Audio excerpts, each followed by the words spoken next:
Welcome, everyone. Pleasure to be with you today. We have some great content lined up and some excellent speakers. Many thanks to Karen Kinney, our SVP and Treasurer at CoBank, as well as Tanner Emke, our lead economist on the grain and oilseed side, and both excellent general economists in their own right. So pleased to be able to share their thoughts and opinions with you and chime in from my perspective as well as we move along the content. I think one thing that I want to make sure that I lay out to begin with, if you've seen our webinars in the past, we're going to follow generally the same format, but this time around, we've added some additional content in the middle, focused particularly on our ag economy.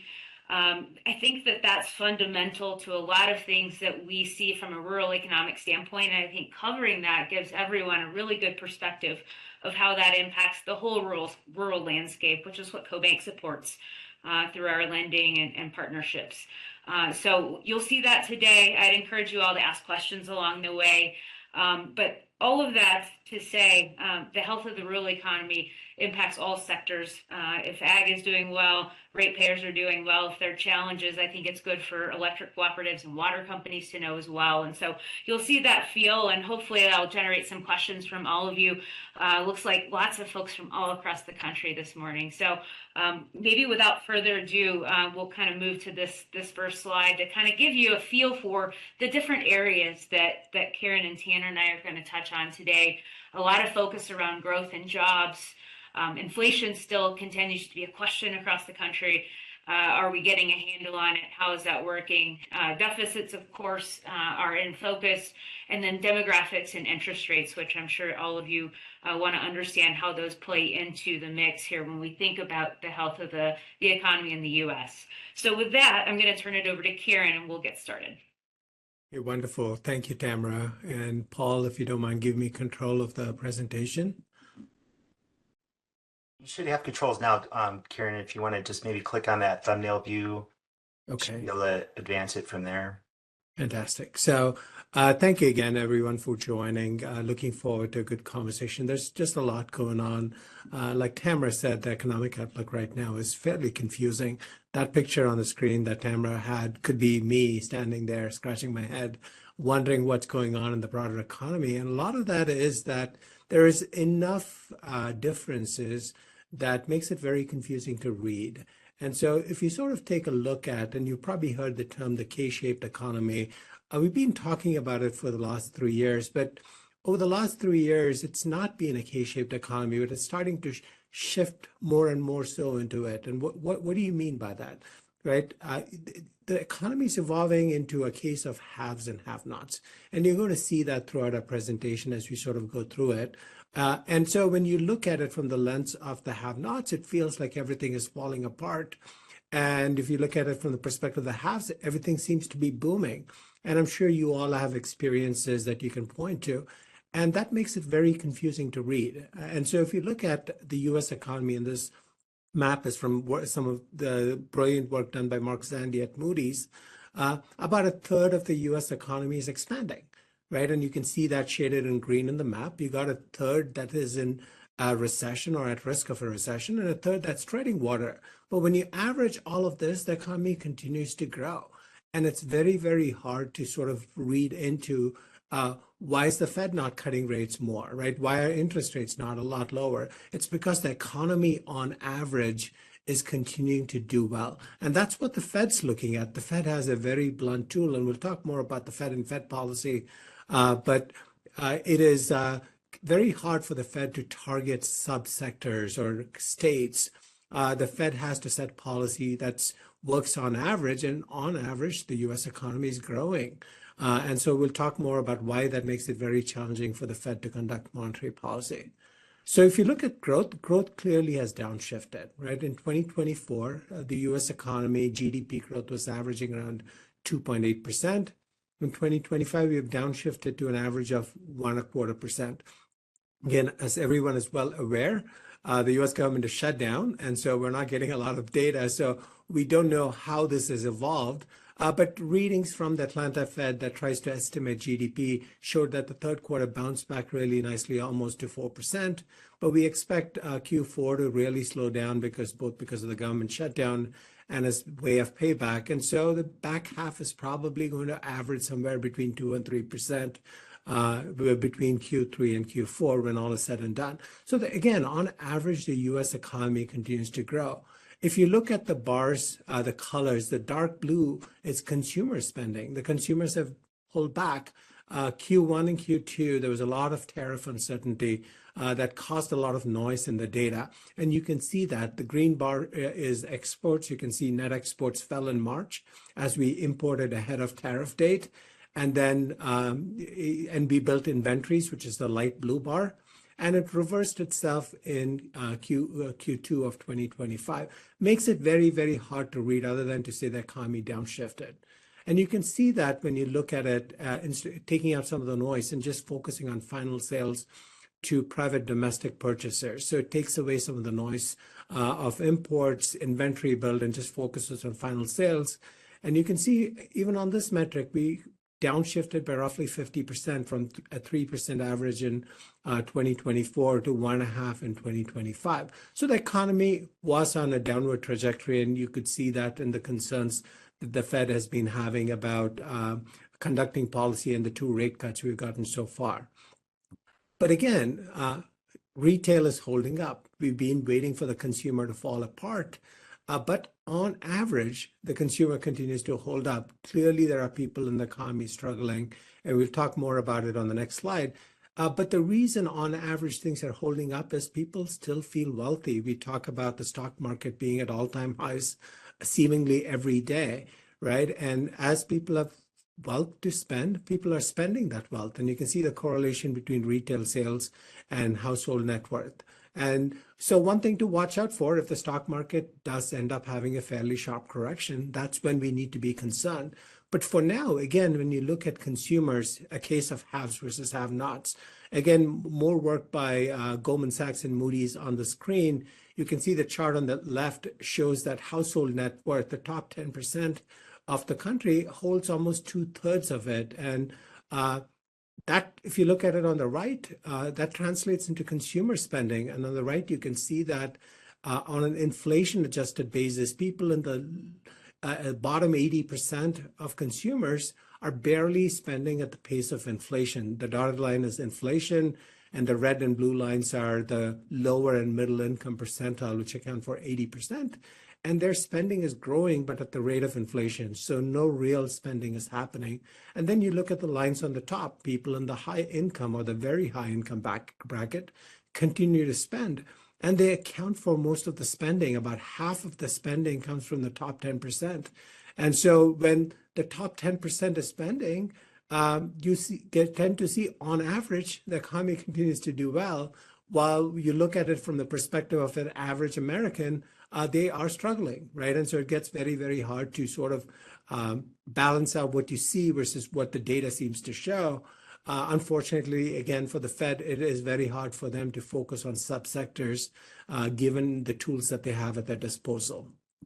Again, not a very typical economic cycle, right? When you look at the chart on the left, historically, as the economy has slowed down and we have been in an interest rate cutting cycle, it's the sectors that have boomed are housing and corporate offices and buildings. And what you're seeing this time is the investment has shifted, right? We have excess capacity in commercial real estate, but we're building a lot of data centers. As many of you on the call know, we're spending a lot of money.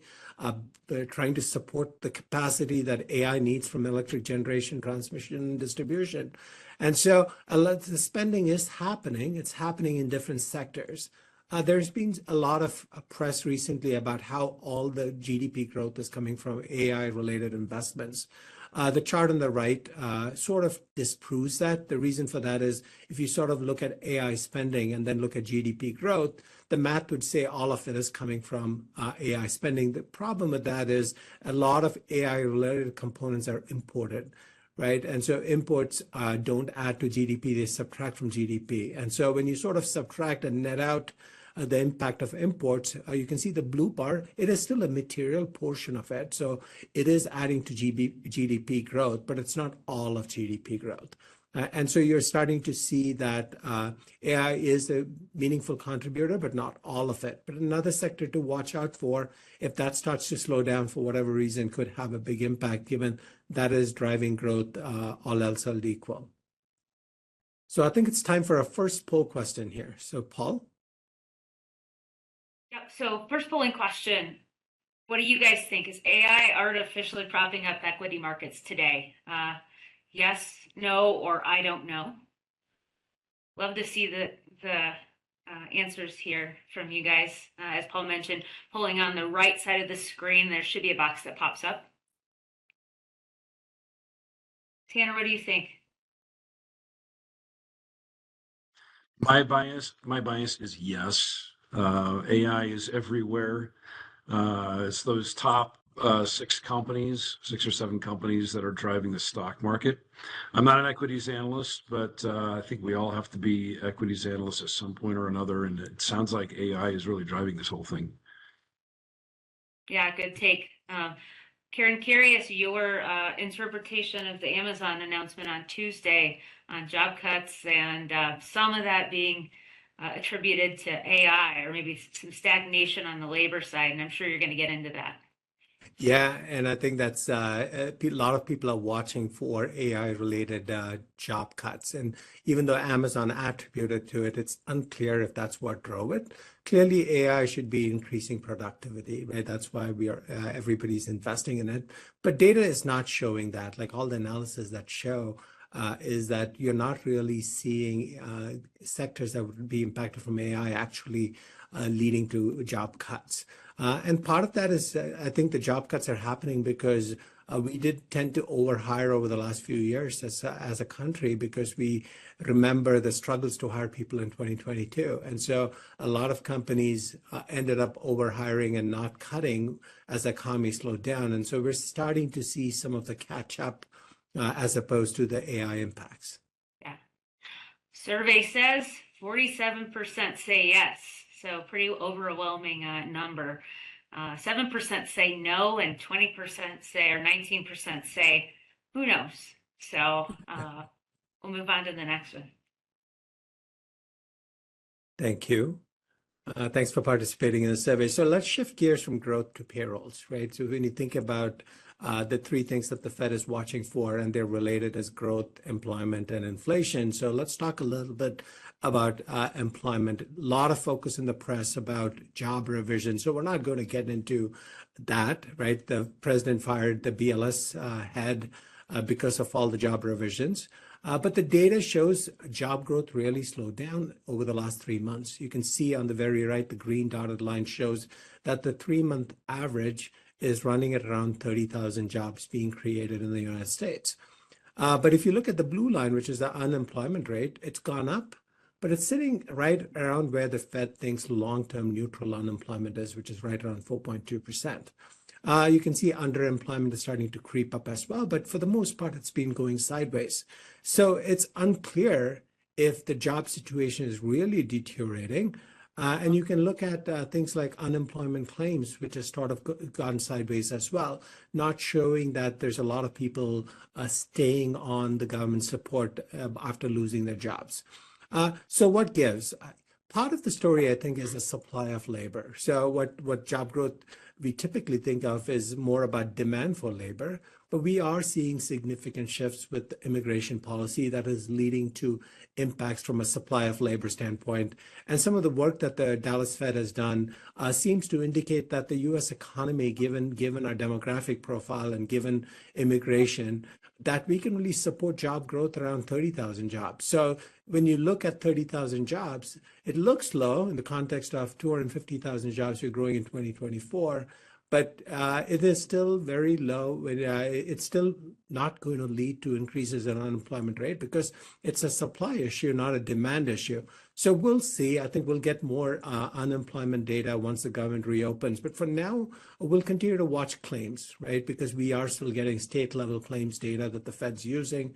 And that should give us some perspective around, are we seeing any material worsening in the labor market picture? And the Fed chair in the press conference talked about it. and indicated that they are not seeing any further deteriorations. The job market is slowing, but it is not materially deteriorating from the time we were getting data. And so when you look at the labor market, people have used it and to describe it as a no hire, no fire, no quit, just sit and watch labor market, right? Companies are not hiring, but nobody's quitting either. They're not firing. Tamara talked about the Amazon layoffs, but in the scheme of things, those are all small numbers, right? And people are trying to warehouse labor because if the economy does bounce back, and there's optimism that 2026 will be a bounce back year, they don't want to be behind and rush to have to hire. So given where we are, people are just sort of sitting around and waiting it out. But you can see why people are not quitting. If you look at the chart on the top right, this is something from the New York Fed that says the probability of finding a job in 3 months if you lose your job today. You can see we are at levels we were at the bottom of the pandemic when the unemployment rate was in double digits, right? And so you're starting to see that people are concerned and not leaving jobs, right? So the labor market is not deteriorating because nobody's getting fired, but you can see employees are not in a good place either. And that you're seeing a lot of that in the confidence data as well. And if you look at the bottom chart, that's very concerning, which is a long-term unemployed, which is people who have lost their jobs and have not been able to find a job in the over a half a year, right? I think that's a concerning picture. 1 out of 4 people losing their jobs are not finding a job in 26 weeks. Studies show that once you go for a long time without a job, it's very hard for you to find a comparable job, right? And so it makes it very hard. So I think the Fed's concerned for the right reasons. There are signs that the labor market is a little less healthy than what the numbers seem to bear out. But there's not a lot the Fed can do either. So that's why they're doing what they can. And we'll talk about the Fed when we get to that section. Now, other thing I'd point out is the breakdown of the labor market, the jobs, where are the jobs being created? And over the last 6 months, you can see, and this goes through August, most of the job is coming in private education and health services. Those are not cyclical sectors, right? Health services are being driven by our demographic profile. We're getting old as a country as the baby boomers shift into retirement. And that's causing job creation in that sector, and that'll continue, right? Health services will continue to be a growth sector purely from a demographic profile. But you look at things like wholesale trade, manufacturing, business services, they're all contracting, right? Those are sectors that are more indicative of a growing economy, and you're starting to see concerning signs there. Leisure and hospitality is continuing to grow. We should expect that we are a service-driven industry in this country, but the cyclical sectors continue to lag. And another reason why the Fed is sort of looking through the data and getting concerned about the labor market, and you heard them talk about it. So we'll shift to inflation next. This is part of the problem for the Fed. We talked about growth being middling, the labor market starting to show cracks. The problem the Fed has is inflation has stayed sticky high, right? So what you see on the screen is the black line is CPI, but you also have other measures of CPI. You've heard people use core CPI, and core CPI tends to exclude food and energy. But again, I don't know about you all, but I tend to eat and I consume a lot of electricity. So excluding those two seems to be arbitrary. And so more modern measures of CPI are taking out volatile components like trim mean CPI, sticky price CPI, focusing on the median, allows for arbitrary exclusion of food and energy and focusing on excluding volatile components, whatever they are, and focusing on the middle of the data. And you can see when you do that, inflation is running about 3%. And you heard the Fed talk about it, that there's no easy path there for policy. Yes, the labor market is getting weak, but their inflation target is 2%, right? And as you sort of stagnate around 3%, what do you do as if you're the Fed? Here's the second part to it. Like over the last couple of years, services has been sticky high. We've talked about rent staying high. All those are starting to show good signs, right? Rents have started to deflate. Service inflation is starting to come down, all positive. But you can see the green line is core goods, and you're starting to see the impact of tariffs. Historically, core goods has averaged around 0%, and that's because of globalization, right? We imported a lot of our manufactured goods, and that kept prices low.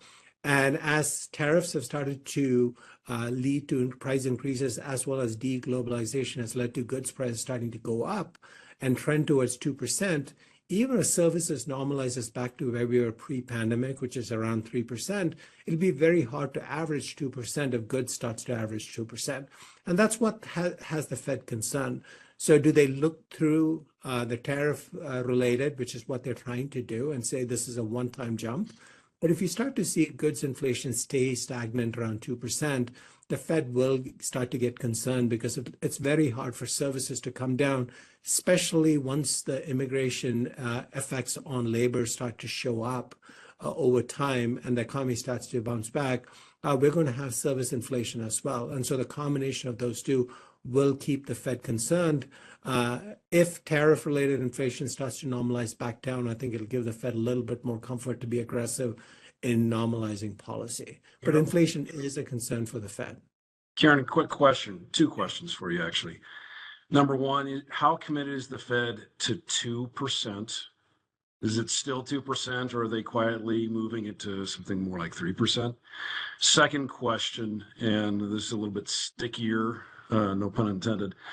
How much faith can we put into the BLS data? We've had a changeover in the leadership at Bureau of Labor Statistics that collects all this data because the administration was not fond of one of their labor reports. And then, of course, we've got the government shutdown, which is affecting government employment, people collecting data at BLS.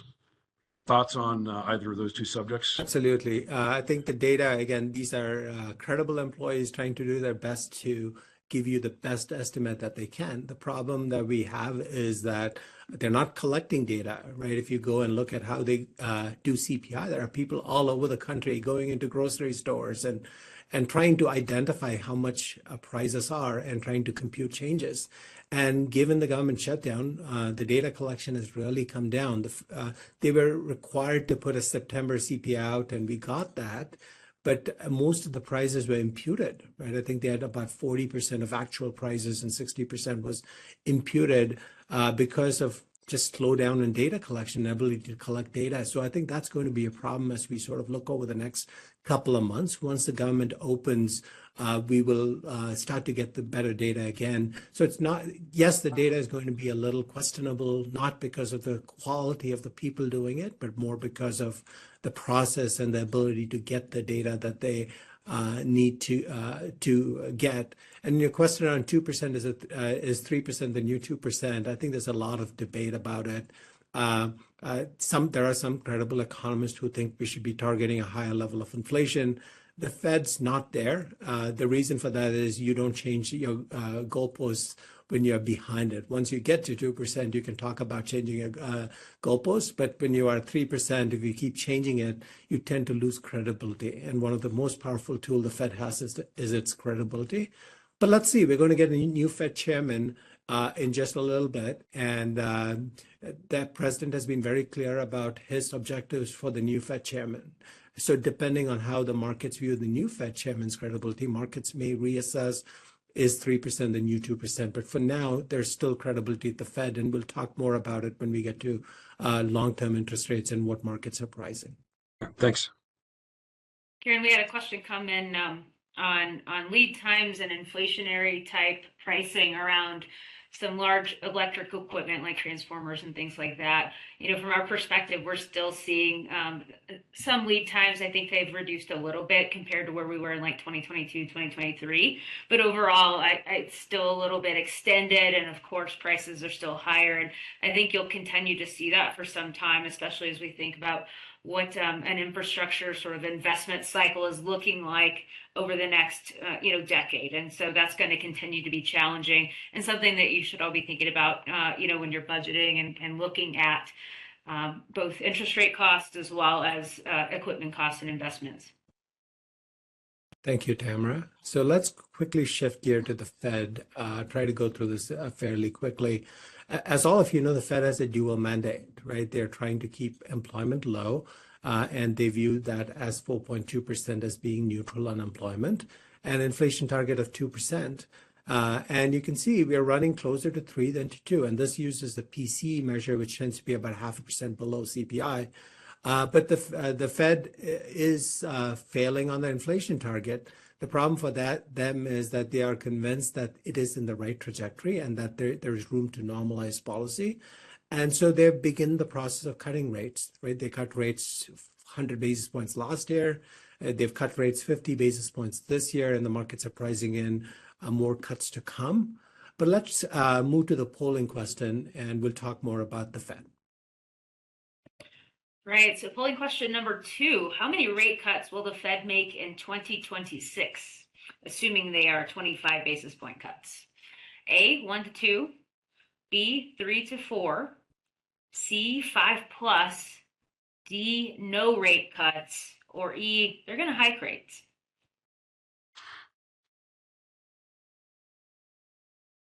What do you think, Tamara? You know, if I hadn't listened to what the Fed chair said, I probably would have said we have one more in December and maybe some coming in 2026. But he certainly said it's not a foregone conclusion that December is going to lead to a rate cut. So we'll see. I'm going to go A, though. And Tanner, any strong views? I'm going to go with Tamara's view on this also. After what Powell said yesterday, don't bet on it, basically. Okay, so now I'm not betting on it.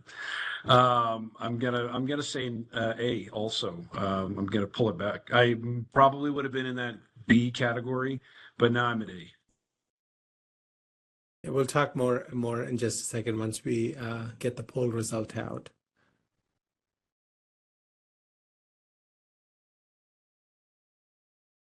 Right.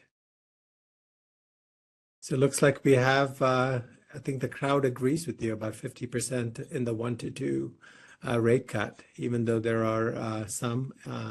And I see there's a few people who think the Fed will hike rates in 2026. So that's interesting. No doubt. So what is the market telling us? So we didn't get a dot plot this time. And like Tanner said, it was interesting. The Fed went out of the way to get optionality back, right? Because the markets were pricing in almost 100% chance of a rate cut in December following the October rate cut. And the Fed chair in the press conference tried to push against the market and try to say it's not a done deal, right? If anything, he said, like Tanner said, don't bet on it. Like he was trying to push them away from a rate cut. Our view continues to be that we still get the December rate cut. I think there's still room for them to cut rates, and that's where the market pricing is. But if you look at the 2025 dots, there's a significant minority who thought the Fed shouldn't be cutting rates at the October meeting, and Fed funds rate staying north of 4% in the September. And so the Fed is getting pushback. We had a dissent from Moran to cut rates 50 basis points. He's the new appointee. But you had a different from the Kansas City Fed president to not cut rates at the October meeting. So you can see that within the Fed, there is differing views, and that has to do with inflation. The Fed's still concerned that economy is still holding up pretty well, and inflation may not come down to their 2% target.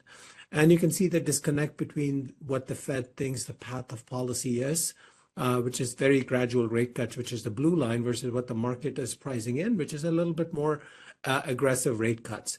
And so the Fed is pushing back. And if you look at the line on the very right, which is the longer term dots, or the Fed's view of neutral, there's significant disagreement among the FOMC on what neutral needs to look like.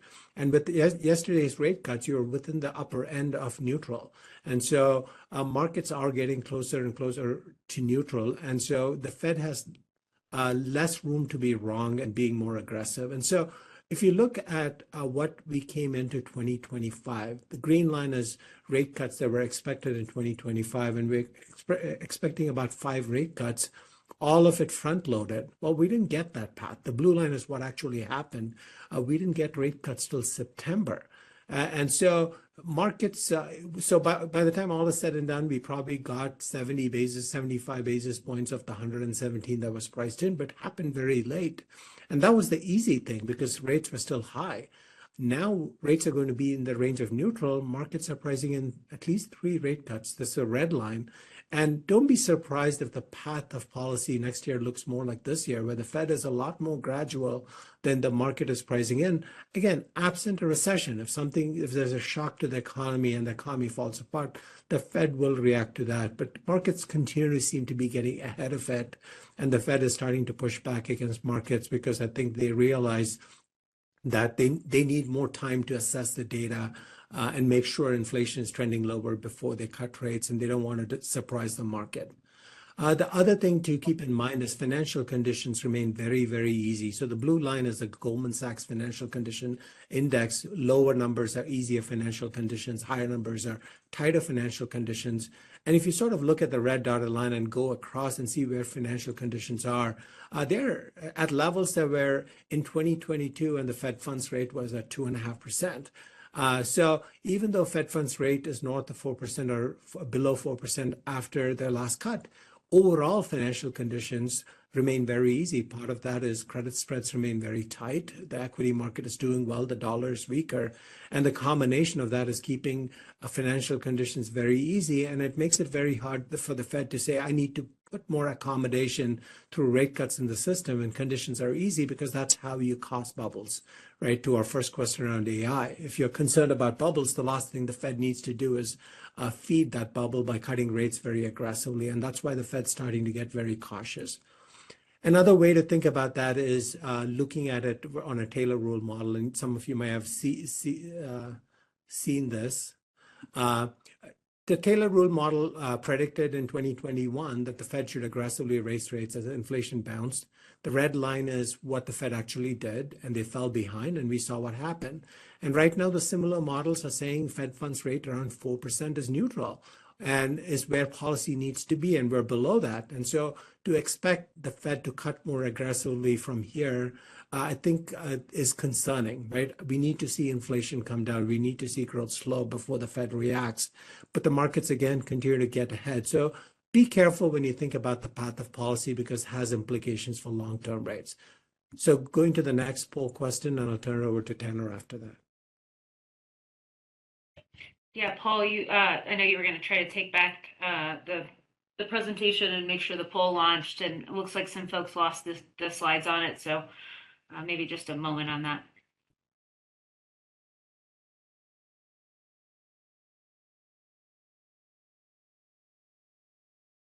Yep, I am trying to figure out that technical difficulty now. As far as the polling goes, let's go ahead and just have everyone use the chat feature. So just put it in the chat of what answer do you feel you're at. If you can't see it, I mean, Tamara, maybe can you see it and you can read off the answers from Ada? Looks like some folks see it now, but yeah, question is, who will be the next Fed chair? A, Myron, B, Hassett, C, Waller, D, Bowman, E, how do you say that, Ryder, and F, Bessent. It's like a random, everyone's got a different opinion. That's great. Seeing a lot of Hassetts on there. Tanner, any thoughts from you? Karen Kinney, you got to vote too. I saw that. Vote for My Karen. vote is Yeah. for Karen. My vote is for Yeah, I Karen. like that. I like that. Yeah. Even though I love my job, so. Yeah. Yeah, a lot of Hassets. Any thoughts from either of you? Any front runners? Yeah, let's look at what the markets are saying as Yeah, people market continue to will- vote. If we can Go ahead, move to Ted. the next slide. Yeah. The betting markets are Hassett, and I wouldn't have said anything otherwise, personally. But it was interesting. The president said he's considering Bessent, even though Bessent has ruled himself out. Yesterday, there was a story that said the president would like Bessent to be the new Fed chair, and the betting markets are starting to move that way, even though Hassett is the clear front runner right now. Yeah, should we move on? Yep, go for it. Okay. Well, thanks, Karen. Well, I'm going to talk about the ag economy just for a brief moment. So many of our customers are affected with what's going on in the wider rural economy. And as many of you know, there is some financial stress out there, especially on the crop side of agriculture. But we need to dig into some of the specifics here of what's going on in commodity markets. We have a bifurcation of what's going on in the markets. Generally speaking, the crops are down in prices, down significantly in some cases. For instance, corn prices are down 12% year to date. Wheat prices down 3%. Rice prices, that's been a really sad story. It's been down 25% this year. Cotton prices only down 4%. And you'd be surprised, perhaps, the best performing crop this year is actually soybeans. Soybean prices year to date are up just a touch. We're going to talk about that here in a second. But at the same time, we have livestock prices are actually doing quite well. Profitability is quite strong for ranchers or hog producers or poultry producers or dairy a couple of reasons. One, prices are typically higher right now. We have seen a correction in livestock prices, but at the same time, the cost of feed is lower.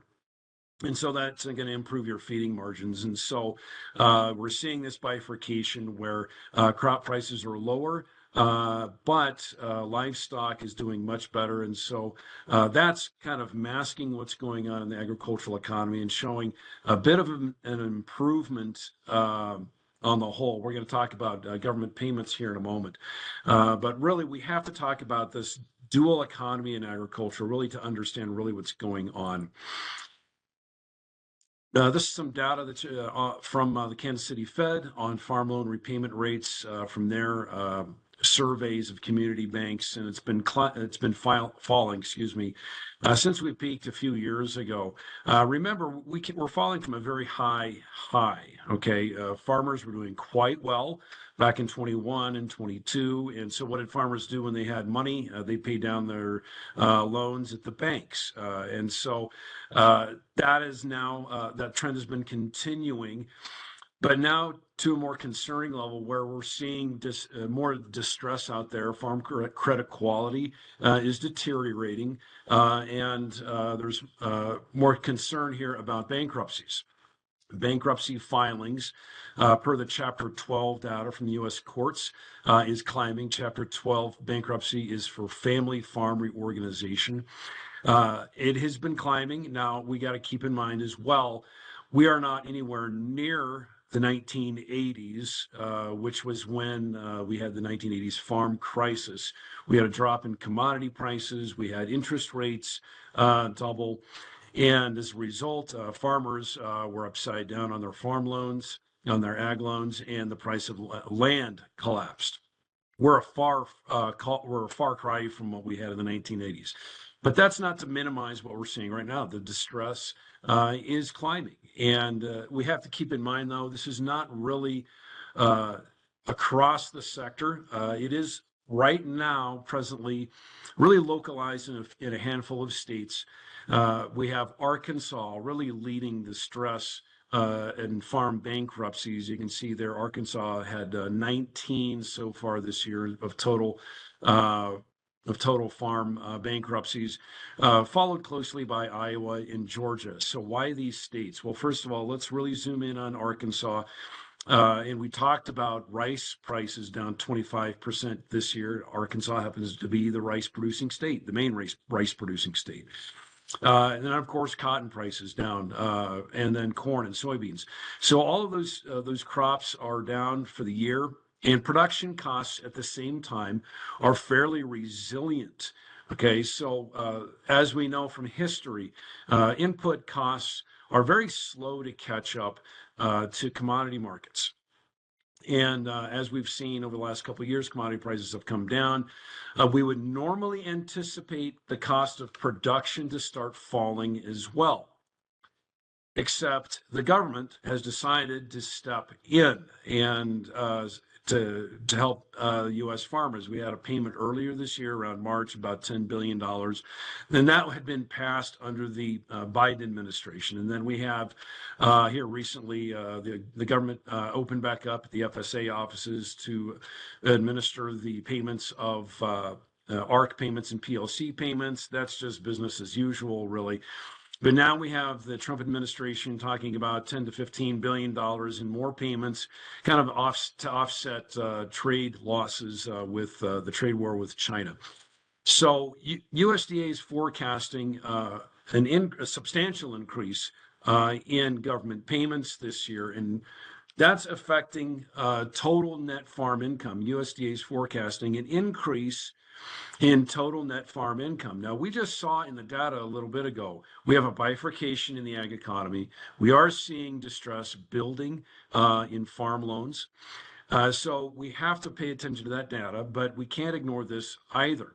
So what's going on here? Well, we can anticipate total net farm income, assuming these payments do come through once the government reopens, and that's kind of what the Trump administration has been hinging this on. We have to have the government reopen in order for them to make these payments. We're going to, based on these assumptions, we'll see largely an increase in farm income in the major producing regions, except for that heartland area. You can see there where USDA is forecasting a slight dip in income by 3%. Everywhere else, a fairly healthy increase year over year. Again, this is aided by livestock, the livestock economy, and government payments, kind of making up for the losses on crop production. Pulling out a little bit to the 30,000-foot view of the industry, if we look at the debt to asset ratio, you can see going back to the 1980s there, this was a big spike that clearly indicated or clearly resulted from a drop in land values at a time when farm loans were under a substantial distress, and we're not anywhere close to that. Over time, if you can see over the past 10 years, we've been steadily climbing on the debt to asset ratio, but we are not anywhere near where we can say that this is an industry-wide crisis. Why is the debt to asset ratio so stable? Although debt levels at the farm on the farm are record high, land values are also record high. So it's been a ballast. Land values have been a ballast against the high levels of debt. So as long as the land values remain strong, the farmer is going to remain fairly solvent by and large. Again, we're seeing Chapter 12s starting to tick up, but again, nothing really extreme at this present moment. Assuming the government does step in with more payments, we can assume farmers are probably going to take those payments and pay down debt at the bank or prop up land values and cash rents. As farmers will typically do, that they will take those payments and those government payments will be capitalized into land values or propping up rental rates. Last slide here on the ag economy before I turn it back to Kieran. We want to take a forward look about farmer solvency. This is a look at the debt to income ratio, another measure of farm economic health. For your company, a similar measure would be the debt to EBITDA ratio. So kind of looking at the ability to farmers to service debt. And again, here, look at the far right side of that chart. Nothing here is screaming crisis. Okay, look at where we were back in the late 1970s, and I highlighted those bars there in 1976, 77, 78, and 79. I highlighted those in yellow where the debt to income ratio ticked above 5%. And then we went into the farm crisis where farmers were foreclosing on, or we had a lot of foreclosures, especially in the farm credit system. Look at where we are now. We are well below 5% on that on this indicator. So again, not to minimize the stress that is out there. We are seeing it. We do note it. We talk with our farm credit partners about the distress that they're seeing. It is real. There are no crops right now currently making money because commodity prices are low and production costs are still high. But at the present moment, farmers still have a lot of equity in their land, and we have no reason to believe that land values are collapsing anytime soon. In fact, because of the transfer payments from the government that we are presently expecting, we are expecting those transfer payments to be capitalized into land values, and farmers are going to remain fairly solvent into 2026. Although we are going to be keeping an eye on those Chapter 12 filings, they are moving upward, and that is a point of concern that we're going to keep an eye on. Kieran, with that, I'm going to turn it back to you, talk more on interest rates. Wonderful. And before we go there seem to be a couple of questions on the chat, Tamara. Do you want to bring in? Yeah. Yeah, I appreciate you pointing that out, Kieran. Yeah, we had a question about electric utility stress. I'll touch on that briefly. Not something that we're seeing today, but I think that you have to really think about someone else referenced supply chain challenges and some of that persisting inflation costs related to some of that and demand related costs related to some of that. That is real. We are going into a capital build cycle that's probably going to drive rates higher for most utilities. So that's something to be aware of and cognizant of. And then we couple that with some strain on the ratepayer in some of these rural areas. And so it's something to be thinking about, but nothing that we're seeing really surface yet. I think the biggest change is folks having to forecast differently for interest rates. And so part of why we are doing this particular webinar, not just interest rates, but having a view for where we think they're going, but also what are some of the factors that you all can be watching as you think about what drives the economy at the US level, but even more so regionally in your areas. And so some of these are great tools to be thinking about. I think there was one question in there, Tanner, maybe you can touch on this, a just announced agreement for China to buy billions in soybean and corn. Any thoughts on if that materializes and maybe how it does? Yeah, that's obviously in the news. Thanks, Tamara, about the agreement with China. I'm going to have to wait to see the actual purchases come through.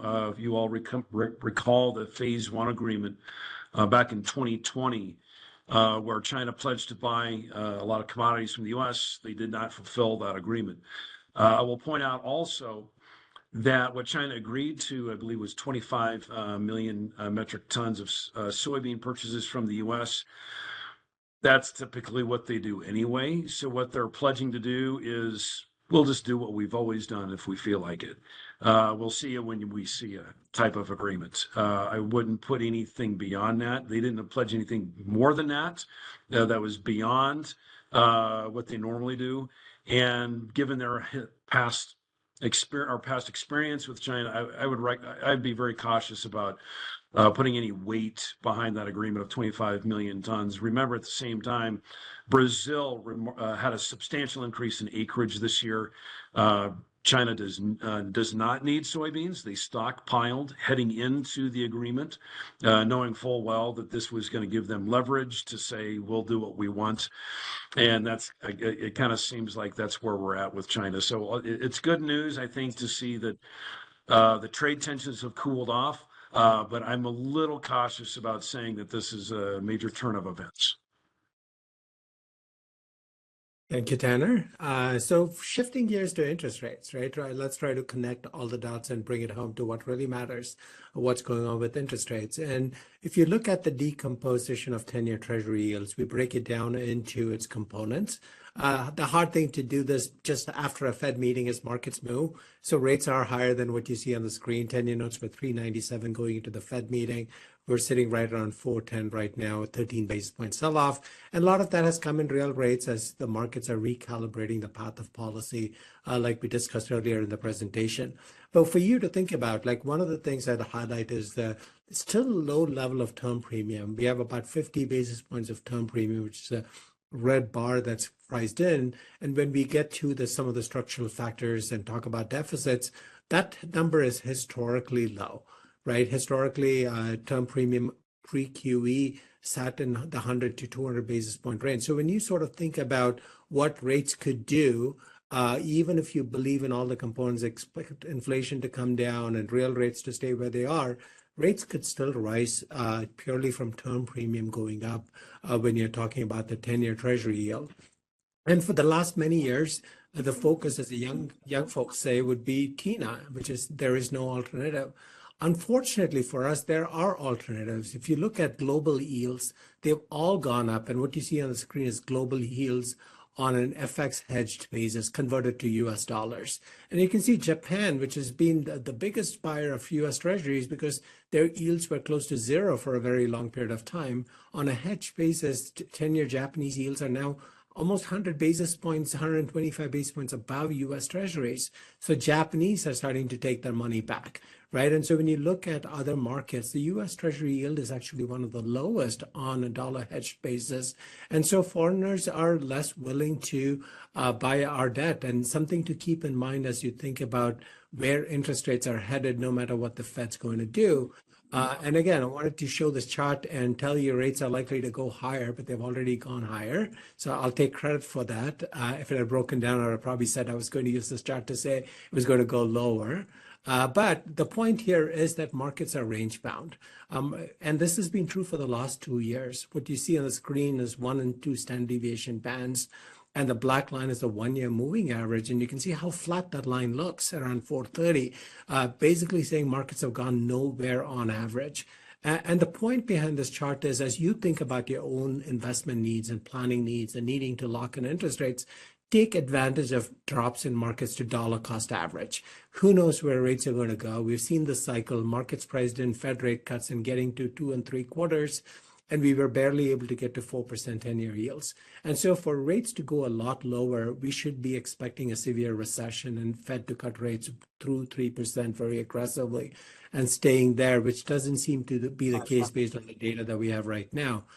So as you use this chart for your own planning, who knows where rates are going to go, but it feels like rates are at the lower end of where they're supposed to be, especially if you sort of start thinking about the structural factors, which we'll get to next.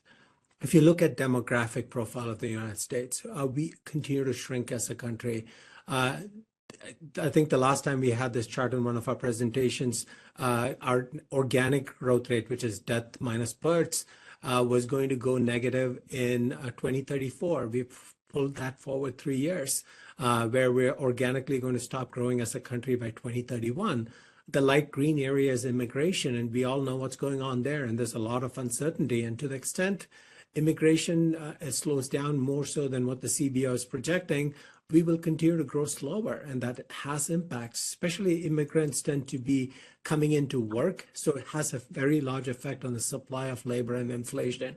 And so when you think about organic growth rates for the U.S. economy, inflation, immigration policy and demographics are likely to keep upper pressure on rates from both the fact that you're going to have less supply of labor that's available, and that's likely going to cost you more wage pressures. The second side to that is the supply of our debt, right? Deficits continue, and there's no political will to address it.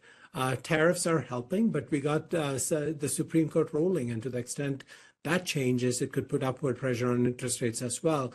So for now, without a solution, the question is who's going to buy all the debt that we're going to have to sell? We seem to be running out of people to buy our debt.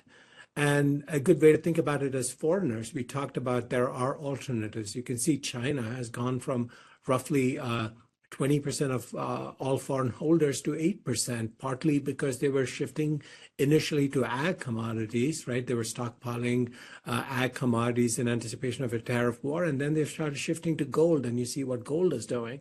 And so people are moving away from the US dollar and US investments into harder currencies. To the extent they want to invest in the US, they're preferring to invest in equities than fixed income. Has implications for long-term drivers of interest rates. So if foreigners start to continue to pull back, who's going to buy all the debt that we're going to have to sell over the next many years?